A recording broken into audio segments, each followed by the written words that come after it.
My name is Lieutenant Colonel Lee Roger Wolfgram, and I am a storyteller. Welcome to the bunker. Hey everyone, welcome back to the Colonel channel. I am bringing you an update on Sean P.Diddy Combs. I told you that I would keep you informed, and if you watched the last video, you know that bail was denied. But I didn't really get into the reason why, although I predicted the reason why. But fundamentally, it comes down to this. Sean Combs thought he knew more than his lawyers. Sean Combs is an arrogant prick. And Sean Combs got bitch slapped by the judge. And here is how it happened.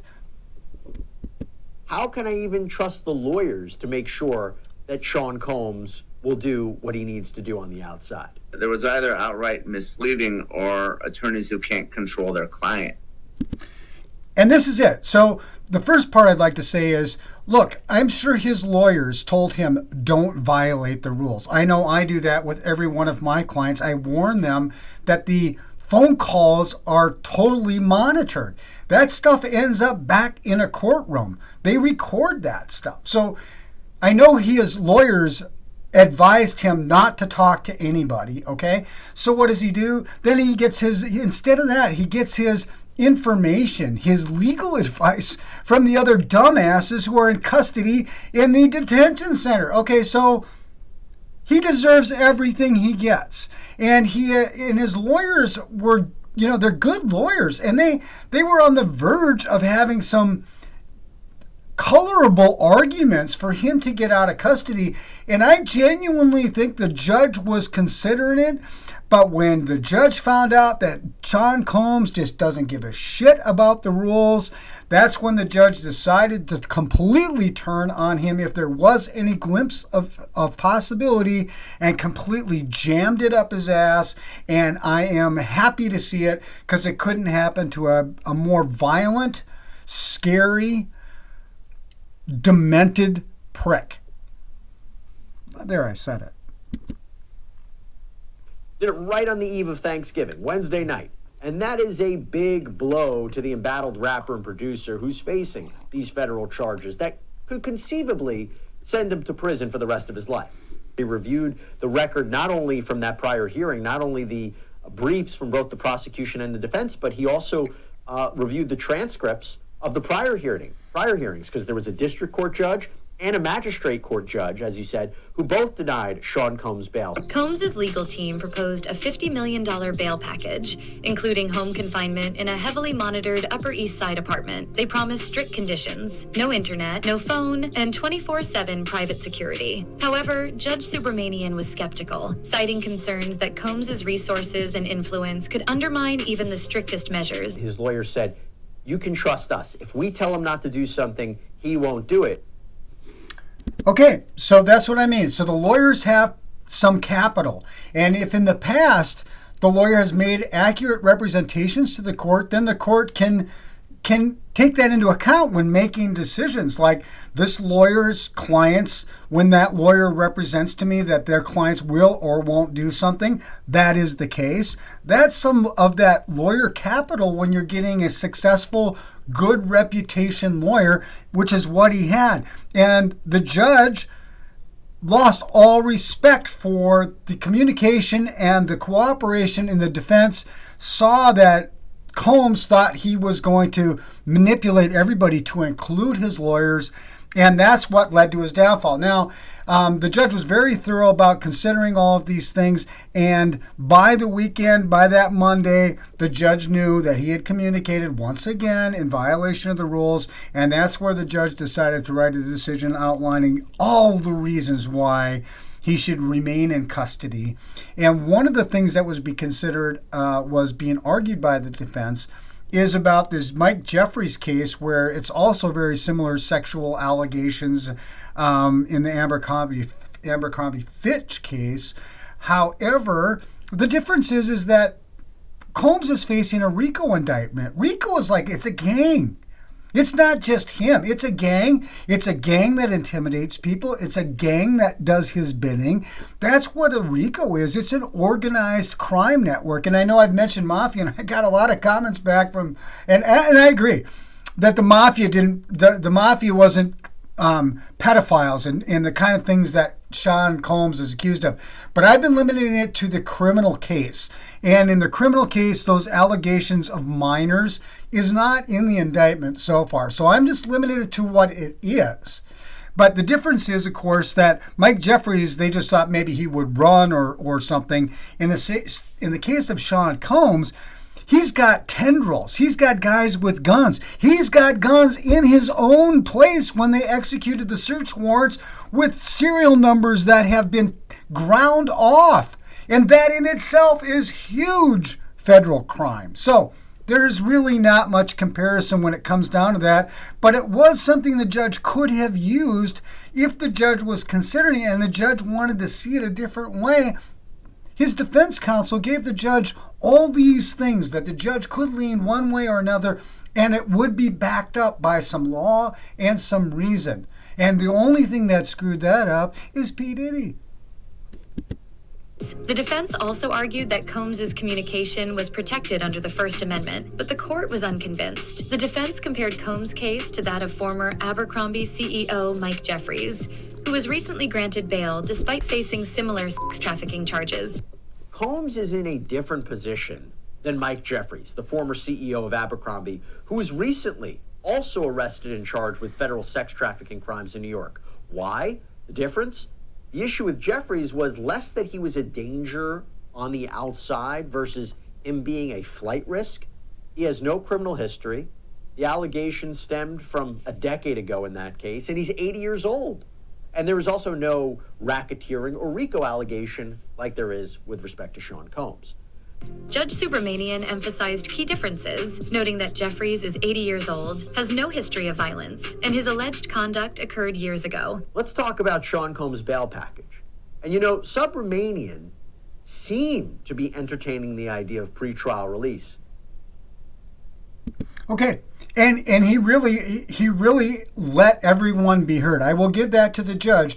But that actually benefits the judge one way or the other, because if the judge is hearing all of that evidence, then can make findings directly supporting the judge's decision one way or the other.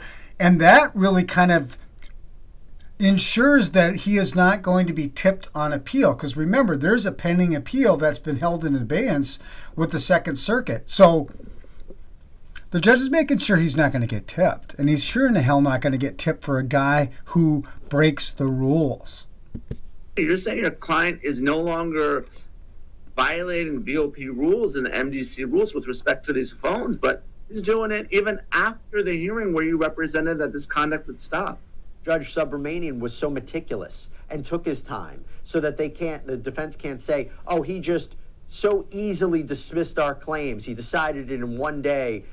No, he took his time. The court doubts the sufficiency of any conditions that place trust in Combs and individuals in his employ, like a private security detail, to follow those conditions. Since his September arrest, Combs has made repeated attempts to secure bail, but Judge Aaron Subramanian ruled this week that his release poses too great a risk to public safety. Judge Subramanian laid out a detailed decision, weighing 4 critical factors: the severity of the charges, the strength of evidence, Combs' history, and the danger he might pose if released. The whole reason he denied Sean Combs bail was because of the dangerousness element. Dangerousness and the witness tampering. They had much more evidence with respect to those two elements. The court highlighted evidence of violent behavior, including a 2016 video showing Combs allegedly assaulting his ex-girlfriend, Cassandra Ventura. Prosecutors also pointed to incidents of witness tampering and violations of prison communication rules. Subramanian also cited the 2016 videotape of Sean Combs purportedly beating his ex-girlfriend, Cassandra Ventura, that was published by CNN several months ago, that, coupled with all the allegations in the indictment, is evidence of his violence. It's his propensity to violence, his dangerousness. Combs was using hack numbers and software to mask his phone calls as of recently, as of November 24th. And see, he thought he was being so sneaky, using other inmates' phones and using software because, where he's getting his advice. Like I said, he's getting it from the other dumbasses that are there in custody. And it was that part of it, that communication that the judge really saw. Look, there's no way to control this guy, and he won't do what he says, and his lawyers have zero control. Slam him, judge, get him. And the judge does. Allegations that Combs used his influence to intimidate and manipulate. Alleging that Combs had, quote, blatantly flouted the law, instructing family members and third parties to contact multiple potential victims and witnesses by using unauthorized means of communication while in custody. It just keeps getting worse for Combs. He's his worst enemy, and we say this all the time for criminal defendants, right? How many times do these jail calls come into evidence in the cases we cover here on Law and Crime? Yeah, let's listen to one of those jail calls and tell me if this sounds like there's some obstruction. I mean, it's all in code, but oh wow, no one gets it's code, right? No one understands that you're talking about something like you think you're so damn smart. Just shut your mouth. But the idea is, can I even trust your lawyers, Mr. Combs? And by the way, Subramanian also cited the fact that Sean Combs' lawyers told a previous judge, hey, court, Combs didn't reach out to a grand jury witness in this case. But guess what?